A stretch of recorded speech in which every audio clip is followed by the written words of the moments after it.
নমস্কার। আজ হলো ভোট উৎসব আর গণতন্ত্রের এই বিশাল সমারোহে সামিল হতে আমিও রেডি হয়ে গেছি সকাল সকাল। আর চারপাশে দেখুন ভোটের হাওয়া একদম সরগরম। আর এই যে ভোট দিয়ে এসেছি তার প্রমাণও কিন্তু রয়েছে। আর ভোট দিয়ে এসেই আমরা সবাই মিলে বসে পড়েছিলাম টিভির সামনে সারাদিনের ভোট পরিস্থিতি দেখার জন্য। আজ ছিল ওয়েস্ট বেঙ্গলের সেকেন্ড ফেজ ইলেকশন আর আমাদের এখানে ভোট মানেই তো উৎসব। তারপর চলে গেলাম লাঞ্চ করতে। লাঞ্চ ছিল একদম ছিমছাম, পোস্ত বাটা, ঘি দিয়ে একটু রোস্ট করা, বিউলির ডাল, আলু পোস্ত, আর ছিল উচ্ছে আলু ভাতে, সেটার ক্লিপিংস নেই।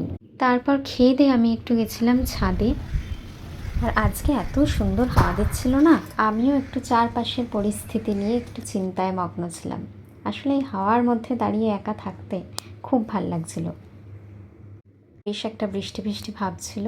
সকালে ভোটদানের সময়ও এক পশলা বৃষ্টি হয়ে গেছিলো। আর বিকেলবেলা তো হলো একদম সব পরিস্থিতি ঠান্ডা করার মতো সুন্দর বৃষ্টি। মন প্রাণ চারপাশের পরিস্থিতি সব একেবারে ঠান্ডা করে দিল। আর এরকম একটা স্বস্তির বৃষ্টি হওয়ার পর ডিনারটা তো একটু জমিয়ে করতেই হয়, তাই ডিনারে ছিল মায়ের বানানো এগরোল।